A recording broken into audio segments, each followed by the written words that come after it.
And you have to count me in this time. Do I? Yes. I thought I set it up so that I didn't. Oh, yeah, that's right. You can have her do it. Alexa, give us a countdown for 3 seconds. 3 minutes and 3 seconds. Starting now. All right, so what do you want to talk about for 3 minutes?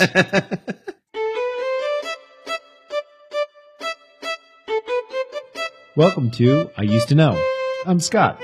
And I'm Steve, We're your hosts for this adventure into the past. where we dive into things we used to know when we were kids that are no longer true. Hey, Scott. Hey, Steve. Hey, Scott, back when we were growing up, the weekends could get a little stressful. Well, not really for us, but for our parents, right? And I distinctly remember that there was all this tension building up every Saturday morning as the clock started ticking away. My parents are desperately trying to get to the bank. They need their money. Or they want to get to the grocery store before it closes, the pharmacy, the liquor store, on and on and on. And all because back when we grew up, things would be closed on Sunday. Yeah. No, our thing was gasoline. That was a problem because we wanted to go see my grandparents or something on Sunday. It was You got to gas up. You had to gas up. I can remember growing up, there were times that some stores were open, like a bakery. Like you get a bakery for like 2 hours on a Sunday or 3 hours. You got to have something on the way to church or family. Yep. I remember I've made bets like that with people and say, we'll just go to the bakery and get something. They would be like, bakery's closed, it's Sunday. And I'd be like, want to bet? For 2 magic hours. Exactly. And I always won the bets. But other than that, I mean, you had to plan ahead. If you wanted cash, you had to go, banks were only open on Saturdays from like 9 to 12, I think. Yes, it was pretty restrictive. There'd be a long line. Yeah, so there was a lot of planning ahead, which I guess these days you don't have to do a lot of planning ahead. No. Today it's completely different, and that's pretty much what we're talking about today. On I Used to Know is that I used to know that things used to close, particularly on Sunday. And if you didn't get all your things done on Saturday by 9, you're pretty much flat out of luck. Yeah. Good luck on any holiday. Yeah, forget it. Everything's going to be dark. So I think that there are 2 different parts of the story, right? That things would not close and not be open all 24 hours. And most things were closed on Sunday. And actually, it was illegal, believe it or not, to open on Sunday. And some of these laws still exist on the books today. Oh, and I know that. I can't wait to talk about some of the places I know that are still closed. We'll get to it. I'll get to it. So where should we start, Steve? Which one do you think? The 24-hour thing or the Sunday thing? Okay, let's start with things used to close on Sunday, right? There's a whole history behind this. What were things like back then? Well, to understand the background here, we're going to have to talk about blue laws. Now, these were laws that were used to promote religious standards, and typically they dealt with the sale of alcohol, but also reached into retail businesses and finance, and things that might not line up specifically with the teachings of the church. And this sounds like a perfect chance right now to break out the Wayback Machine. Yeah. Yep. And start. I'm gonna go all the way back to the middle of the Dark Ages, way back 1538 AD. Let's get this thing started. Well, I think we probably should start a little further back. So Okay. I'd like to set the dial just a little bit further. Just a back. little. Every time you do this, know. you steal the Wayback Machine and you. But you can have it change right the after I'm date. done. But we're only going to go a little further back. A little, so like 280. No, 1300 BC. You and I have totally different time scales in our head. All right, all the way back to 1300 BC. Fine, if that's what you want to do. Yeah, I think we should just go back to let's visit the time where Sundays were first declared special. So I'm going to take us all the way back to the 10 Commandments. 10 Commandments. Yes. Moses gets the 10 Commandments, and that's around 1300 BC. And, of course, what is commandment number 3? Thou shalt not murder. No, that wouldn't be 3. 3 is remember to keep holy the Sabbath day. And with that, we end up having a special day, right? So what I find also interesting is the difference between the Sabbath Oh, okay. So you mean like between Jewish Sabbath and Catholic faith, they've got Saturday and Sunday. Well, yes, but a little bit more than that. I would like to include the Islamic faiths as well. Oh, that makes sense. So, I mean, in the Jewish faith, you see Sabbath as sundown from Friday to sundown on Saturday. The Catholic faiths, they moved that. They said the Sabbaths are Sunday because they want to celebrate the rising of Christ. So the Sabbath became Sundays. But in the Islamic faith, they see like the equivalent Sabbath as like Friday noon, with some people practicing all day Friday as a day of rest, while others just have a half a day. So it's even a little further, earlier than the Jewish faith. Okay, but everybody, all the different faiths, they pick a day. There's a day that's going. Every to be faith special. from the very beginning seems to have a special day, the day of rest, and the earth was created in 7 days, right? And the seventh day was the day of rest. All the faiths seem to have some sort of connection into that, and so there's always been a special day where we were supposed to rest, and the Sabbath ends up being that. So that's why I wanted to start where it was written down for the first time in those 10 Commandments. Okay. All right. So you had your 10 Commandment time. You got did. the Wayback Machine. Keys are yours. It's back to me. Yeah. All right. Thank you. All right. So I'm in charge of the Wayback Machine. Yeah. And Use it wisely. like I said, I'm going to go back to the middle of the Dark Ages, 538 AD. And this is at the Second Council of Orleans. And this was a giant meeting of all the bishops in and around the Frankish Gaul area, most of which would eventually become modern-day France. And it was at this meeting that the world saw its very first law prohibiting working on Sunday. And before this, God-fearing churchgoers, they just knew that Sunday was their holy day and that they should be in church instead of working. And now the Second Council of Orleans made that law. So the world is evolving, and despite there being many different religions and faiths out there, this law prohibiting work on Sunday begins to spread around in the Christian nations. Okay. So I'm going to kind of say, let's focus a little bit here towards like the U.S. because it's, and bring us fast forward to 1755, if that's okay with you. So we're going to spring forward. This is the way forward machine. Way forward machine. Okay, yes. good. Yes. It's spring forward, way machine, way back. Right. One is in the fall, one's in the spring. Exactly. Right, and so in 1755, a writer for the New York Mercury newspaper, it's one of the first times, I guess, where we're seeing them praising the concept of blue laws, the Connecticut blue laws in this case in particular. And this goes around with that word blue. I don't know if many people have heard the blue laws, but blue, there's been a few reasons why people have said blue. Some people said it was because that was the business ledgers were written in blue paper or in blue books. But the thing was wrong. I think that's wrong. I think the more agreed to thing is the fact that blue was used as a negative term for to talk about rigid moral codes. Yeah. So the blue law was really arrow. to follow the rigid moral codes on the Sabbath or in this case, the Sunday blue laws. Mm-hmm. And so as we're looking at blue laws in the United States, we have a whole plethora of blue laws. Plethora. Oh, nice word. Yeah. And the most common one still, I'd say, that's still out there in a lot of counties is the no alcohol sales. Mm-hmm. And sometimes it's just on Sundays, right? Right. Some states ban sales on Christmas Day, no horse racing. You can't race horses on Sunday? In some of these places? In some of these places, I guess that Back doesn't then, follow the yeah. moral code. No, it's gambling. No car sales. Well, not in 1755, but I guess. No, but more I guess recently. more recently. Okay. Yes. So dealerships. I guess horse dealerships too. I don't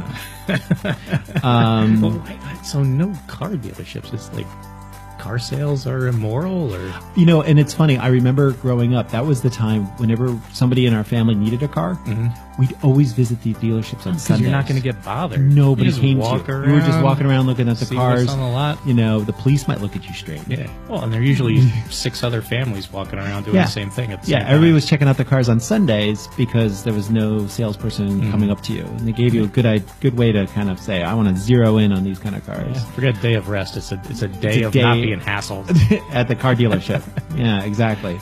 Department stores would be closed in some cases. Mhm. Professional sports might not be allowed. Yeah, can you imagine NFL these days? Yeah. What? There'd be no football on Sundays? No. Okay. It would be Saturdays, but of course that's college football, so I guess college would be Fridays. I don't know. High school on Thursdays. There'd be in some states. There's been restriction on hunting. You can't hunt on Sunday. Hunting is like part of the American experience. Yeah. It goes way back. But I don't think they've ever said anything about fishing. I guess you can fish. You can fish, but so it's all hunting. You just can't go out and deer season not on Sundays. Yeah, duck season, rabbit season. And through Virginia, despite hunting restrictions, you still could hunt though raccoons, fox, and bear.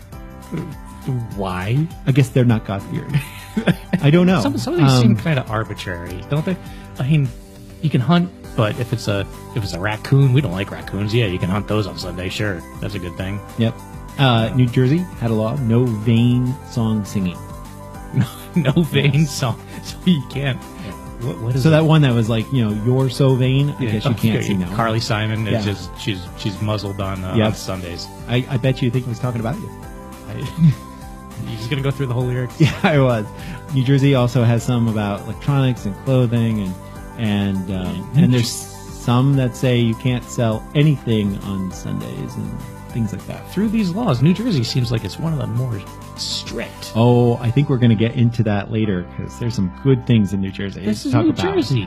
I know. But again, these blue laws were challenged in courts often in the early, as times were changing.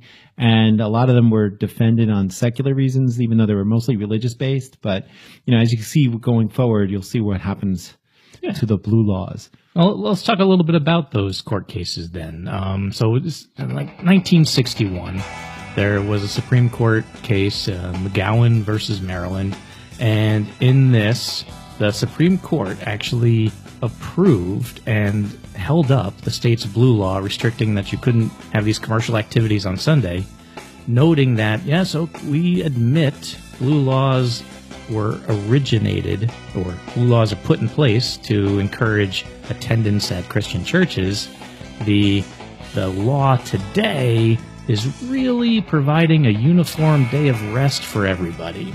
And so it's on a secular basis. This is a good thing for the country that we all have a day where we can promote the secular values of health, safety, recreation, general well-being, and just rest. So the fact that the blue laws were in effect on Sunday, which is also the Sabbath, just a coincidence, go figure. And then there was a second court case, two guys from Harrison. Is that like McKinley? Two guys the store remembering growing up, or is it just like, hey, yo, it's two guys from Harrison?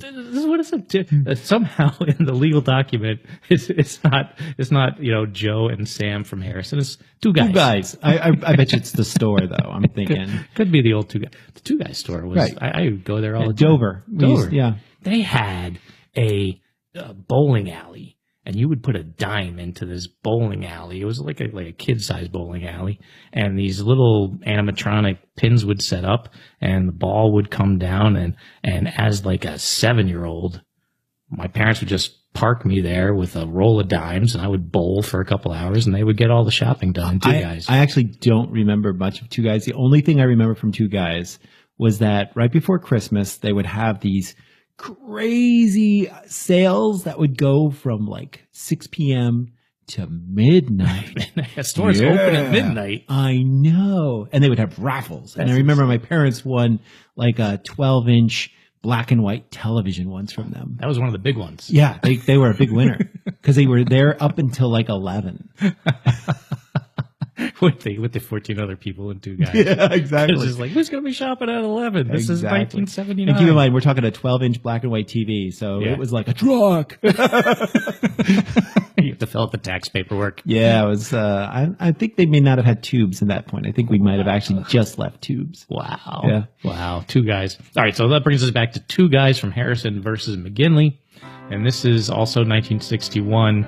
And the Chief Justice back then, Earl Warren, he declared that the fact that the state is seeking to set one day apart from all the other days as a day of rest is all okay, and it's actually good to have a day which all members of the family and community have the opportunity to spend it together, enjoy it, and a day where you can be quiet and disassociate yourself from all the other commercial activities that you have to worry about during working days.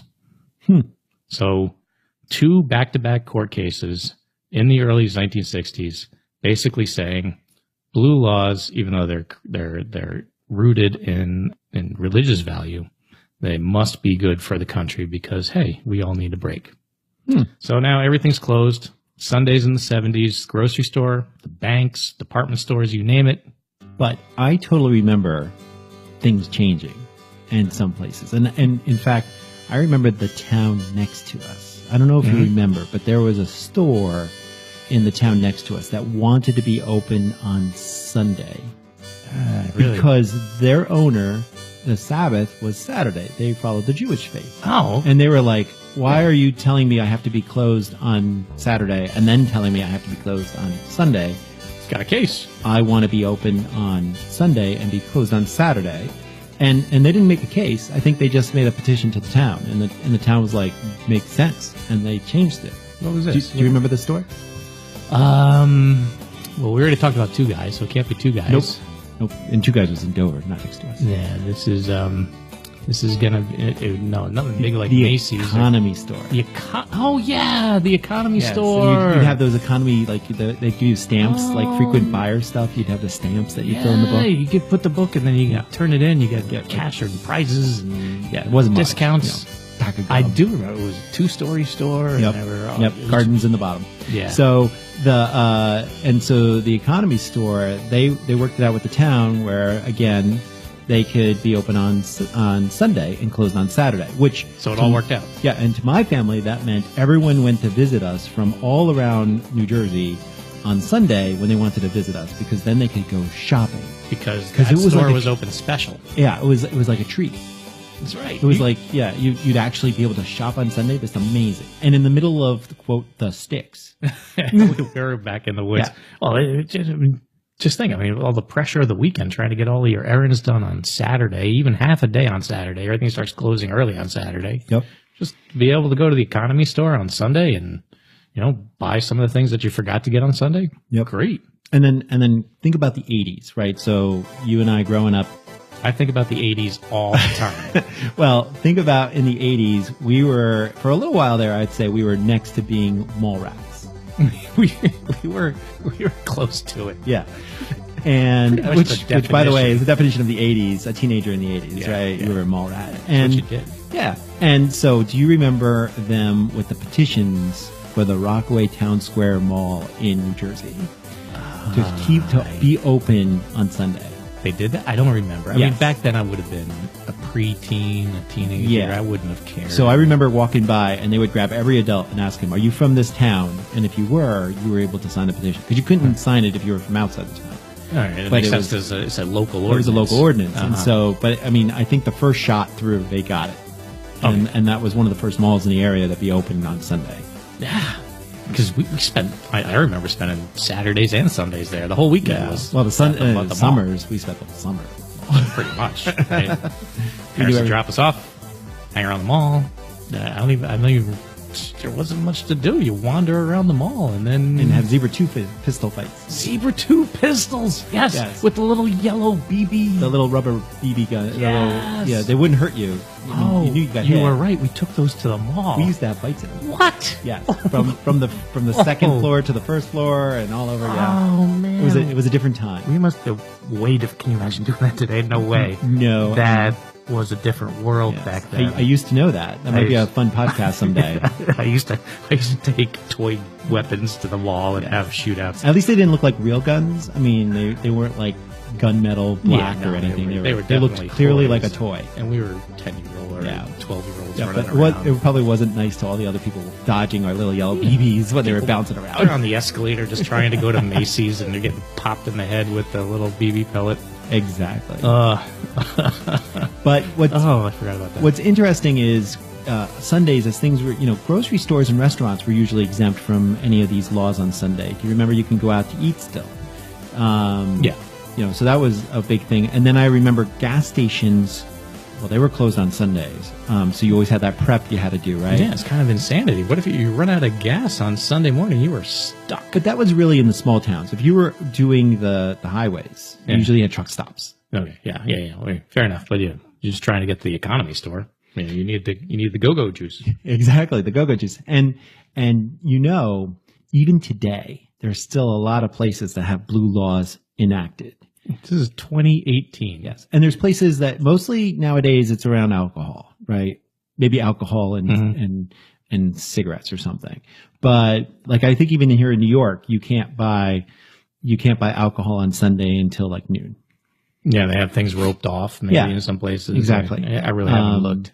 But I can think of one place right now where it's still illegal for stores to even open on Sunday.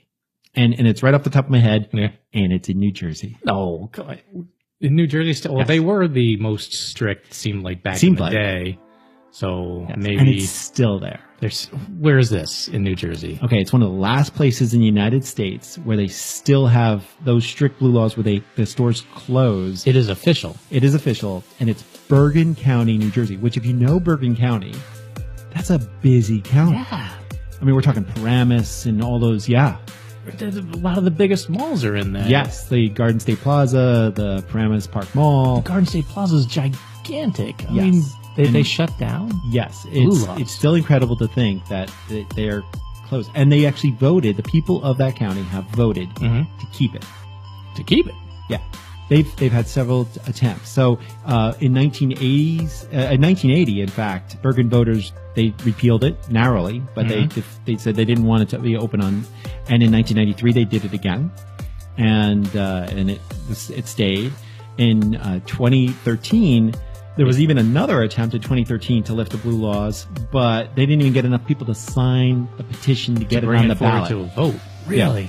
Yeah. So this county really they really like the blue laws. The break. And on top of it, there's been certain laws that have been passed in order to make sure that every town, in fact, if I remember correctly, there's even laws, they changed the law so that every town can actually kind of override the county law if they wanted to. Okay, like you power in the local so if government. If Bergen County says that you can't be open, but yet you can have a little town that says, okay, I'm going to be open. But the governor of New Jersey can't say blanket everybody's open. No. Christie actually tried to do something a few years ago. He did. It didn't work out either. Yeah, that didn't work out. So, but the towns are still voting to keep it blue laws in many cases. And in fact, this might affect what's going on. And there's some sort of shopping center that they're trying to build over by Giant Stadium in East Rutherford. Yeah. Which, by the way, East Rutherford is Bergen County. Oh, really? Yes. It's right across the river from Passaic County. That's all tied in with all of this. Yeah. And so there's a big concern about, well, what's going to happen with the blue laws there? Is Rutherford going to carry it? Yeah. How could you build a giant? Yeah. Yeah, right there by Giant Stadium. Yeah. And of course, if you're going to have a mall next to a football stadium, which is probably going to be filled on Sunday. You would think. You would think you'd want the mall. Yeah. Anyway, MetLife Stadium because it's Jets and Giants. That's true. Yes. Correct. Yeah. I just wanted to get that before we got all the angry emails. Yes. No, absolutely. So yeah, and they are serious about this. They have penalties for breaking the law. So if your first offense of being a store open in Bergen County, and not grocery stores, not gas stores or restaurants, but we're talking like box stores, malls, those type of things, clothing even. Your first offense is a $250 fine. So it's not that bad. But you think they're enforcing this? They have people walking around just making sure nobody's blue open? Law police, I guess. Right? Your word gets out. Hey, the department store down the street is open. I don't tell anybody. Well, it was funny for a while there. If you remember, I lived in Rockland County, New York, which is right across the border from Bergen County. And so our county got swamped with people on Sunday because they're flooding into. Everybody Rockland. was flying into Nyack and Nanuet to get to our malls because we were open on Sunday. Yeah, so, there you go. So $250 for the first time. First offense. Second offense is between $250 and $1,000. They're ratcheting it up. Yep. The third offense, now we're getting serious. It's $1,000 to $2,000. $2,000 is big. And or 30 days in jail. You were kidding me. Jail time? Yes. And the fourth offense, and anything after that, you can get between $2,000 and $5,000 fine and or 30 days to 6 months in jail. Months in jail. Yeah, for opening your store on Sunday. So who's gonna go against that law, right? That's Well, apparently the so- voters don't want it anyway, Yeah. so why would you go against it? Yeah, that's a big risk to take. 6 months in jail for opening up your store on Sunday. Yep. So that place is still deep in the heart of blue laws. Man. But so now that we've been talking about blue laws, I think it might be a good time to talk about just how stores used to close. I mean, now we have so many stores that are open even 24 hours a day. That's true. And growing up, there was, very few open 24 hours. In fact, if you were in the city, I remember staying with my grandfather, like in Clifton, New Jersey, and I'd come home from working a summer job with him, and by 5 p.m., everything was closed. And I was like, I couldn't believe that. Everything was closed in the city by 5. And on weekends, it would be like, 6 p.m. on Saturday. The city that never sleeps except kind of after 5. Exactly. So, and then you had your box stores, if you were lucky, they were open till 9:30, like Bamberger's. Yeah, you're right. Things would close earlier. Yeah. Do you remember Bamberger's? Bamberger's. I do remember. It has nothing to do with burgers. I do remember Bamberger's. They became Macy's. They did. They did. Mhm. That's old school Bamberger's. That's super old school. Yeah. Mhm. All right. So this is different. We've got places that would be closed on Sunday, but now it's just on normal days. You're still closing early. Yeah. But if you look around today, you can find all these stores that are Go open. to Dunkin' Donuts and ask for a bagel, egg, and cheese with a large coffee at 2 a.m. Yeah, 7-Eleven, right? Which I assume was they were open 7 days a week, 11 hours a day. I don't know, but now they're 24 hours a day. There's round the clock 7-Eleven. Yep. Well, 7-Eleven was actually named originally because they were open from 7 a.m. to 11 p.m. That's when they were open. to 11, right? Yep. In fact, the original company name was the Southland Ice Company, sort of. It started in 1927. 7-Eleven was the Southland Ice Company. Yes, because there was a guy who is known as, quote, Uncle Johnny Jefferson Green, and he ran the Southland Ice Dock in Oak Cliffs, Dallas. Of course he did. Uncle Johnny. Yes, why not? Yeah. And so people would come to his place in order to stock up with the blocks of ice for their refrigerator back in 1927, right? So you remember refrigerators, they were just big, quote, ice boxes, right? You had to put the ice in it. Yep. And they had the tray to collect the water, and as it was melting, it would keep your stuff cold. It was like a giant, cooler, Yeah. in your house for everything that you've ever wanted. And because ice was so important, you may need it at any time, right? He, unlike the grocery stores, he would be open like 6 days a week, or 16 hours a day, and 7 days a week. So he was open all the time for 16 hours for your getting ice needs. Keep your fridge cold. You gotta have your ice. Your ice box. But so he was brilliant. He said, I have an idea. People are coming here crazy hours to get ice for their ice boxes. Maybe I should sell milk, bread, and eggs too. This is the start of it. Yeah, That's a convenience store is starting to grow out of this ice shop. Right. And so that became the 7-Eleven in 1946. So they're open 16 hours a day. Yep. Uncle Johnny says, "Hey, what's another 8 hours? Let me just be open 24 hours a day." Well, the 24-hour part is actually an accident. That was an accident. It was a total accident. How's that happen? And it happened in the early 80s. No. So they would close at 11, right? Yeah. But there was a football game at the University of Texas. Oh, Texas loves their football. And after leaving the football game, the customers just flooded the 7-Eleven in Austin. They were just hungry. They were thirsty. They just... The football mob just left the game and went into... The whole stadium just crunched into a 7-Eleven in Austin. And they couldn't close. They couldn't get... people were just buying stuff, and they were just they were just too open. many people. They were open the whole time. And because of that, it was so crazy successful that they were like, we should just do this all the time. And the very first all-night outpost of 7-Eleven that officially went was Shocker in Las Vegas. Oh, okay. Vegas, yeah. People are up at 3 o'clock in the morning. You can make some money. Yeah, but the concept of the idea was a total accident out of Austin, Texas. Oh, man. So that blows my mind that it wasn't even just kind of like a calculated business decision. It was just a mob of people. No, but hey, Johnny, Yeah. Uncle Johnny, Uncle you got to Johnny. give him a lot of credit. Right? Yeah. Because he came up with the idea of the convenience store. He did, right? Ice, milk, eggs, Yeah. Which today, most convenience stores sell ice, milk, Right. eggs, lottery tickets. lottery tickets. So, okay. Speaking so, about other vices. yeah, there you go. That's one of the blue laws, I'm guessing.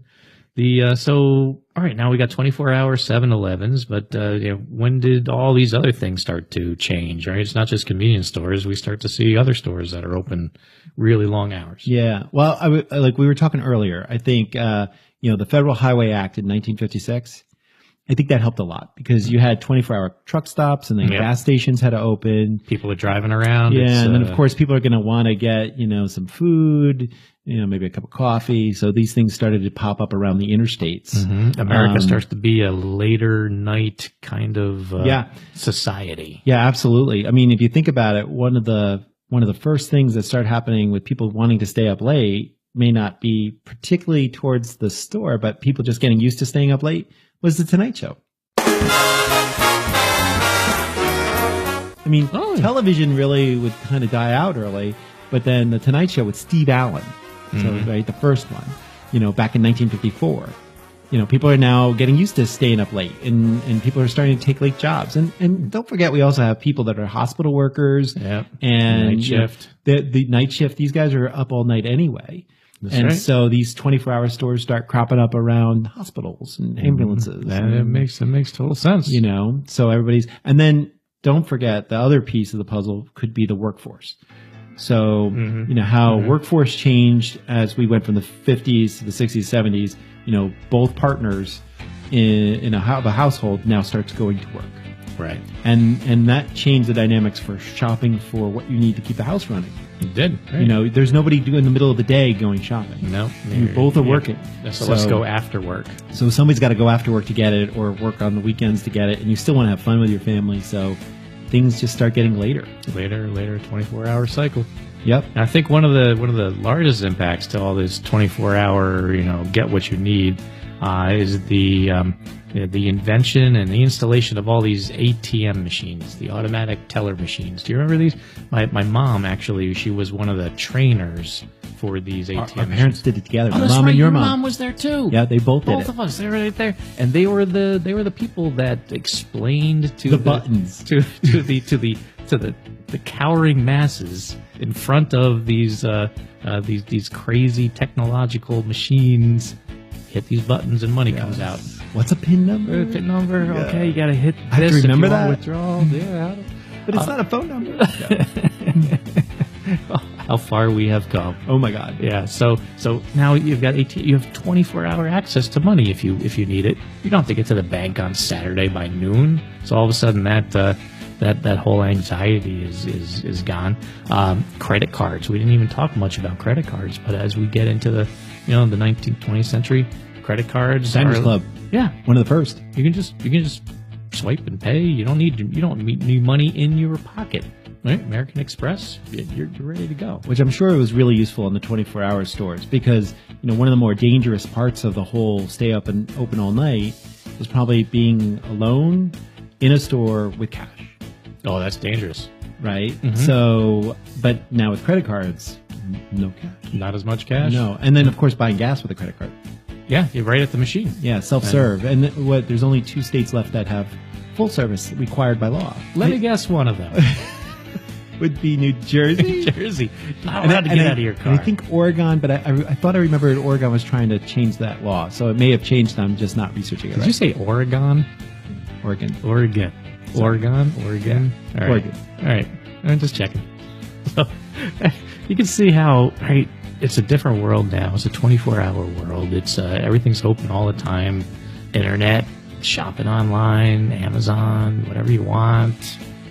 Craziness of Black Friday and that creeping into Thanksgiving, which me personally, I don't know if I'm going to go shopping on Thanksgiving. They used to have me on Black Friday. I would go out and try to fight my way into Best Buy and try to get my DVDs or my flat panel TV. Think I got a great deal, but it seems like it's getting a little out of hand recently. Yeah, I mean, there was a time I remember some stores were opening on Thanksgiving at like 3 p.m. Right? It's like dinner time. Yeah. Thanksgiving football dinner. time. Football time. Yeah. It's like on Thanksgiving. Let's just start shopping. So that, to me personally, is a little sad. I mean, maybe some people like to go shopping on Thanksgiving, and maybe they've got the right and the freedom to go do that. But come on. Well, I mean, I think that was a competition against Amazon because if you think about it, online shopping is available 24 hours a day, 7 days a week. Never fail. Shows up at your door. Yep. You wake up in the middle of the night with a terrible nightmare and you say, hey, I forgot to buy that. You can go over and just buy something. And I think that was affecting people's decisions on opening on Thanksgiving because you can be done with your dinner and go online shopping. That's true. So maybe these stores. So they were trying to steal a little bit of their out. traffic back, but I think there's some pushback nowadays. Like we were talking, because I've been watching the hours. We went to 3 p.m., but now you're seeing things like, these different commons and things opening up at 8 o'clock at night, and they're not doing the 3 thing anymore. Right. 'Cause it's Some also stores are starting to go back to let's just wake up early in the morning on Black Friday. Yeah, because it's a burden on the workers also. People have to come in and take care of the store while everybody else is running around crazy trying to help you if somebody calls in sick. Oh, goodness. Yes, that would not be a fun day. Oh, man. So you got anything else? Anything else beyond this? No, it's just, it really strikes me how different, my life today is than my life back in the 70s and 80s when things were a little calmer. The stores are closed. But some of that might just be that my life was calmer when I was 12 than when I'm a mortgage-holding grown adult. So, yeah. But imagine the people who, like our parents or people that are the age of our parents, they've seen it go from, stores closing at 5 o'clock on a weekday to now this 24-hour a day, 7 day a week world. Yes. Everywhere. Yep. Makes you wonder what it's going to be like in another 100 years. Well, the good news is they can't make more hours. That's true. That is true. But they can make ways for us to buy stuff faster. I can't think about it, I guess, is the only thing left. Yeah, we'll see. So, all right. So, well, I hope you like this podcast on We Used to Know Things Closed. Again, we can't stop talking about it. We're on iTunes, TuneIn, iHeartRadio, Stitcher, Google Play, Google Podcast, anywhere you can get your podcast fix. Also, if you liked what you heard today, hey, why not go over to iTunes, subscribe with us, give us a rating. It's going to help people find this story that we're giving out, and we would really appreciate if you would subscribe to us. That would be nice. Yeah. If you have a suggestion or you want to strike up a conversation, we've gotten a few suggestions even over this past week, which we love. It's been great. Yeah. Strike up a conversation. Head on over to Facebook or Twitter, where we're I Used to Know on Facebook, I Used to Know Pod on Twitter. We'd love to hear from you. Thanks always to our amazing Stevie Jump for our theme song. Stevie Jump. And again, thanks for listening. 3s and 8s. Bye, everybody.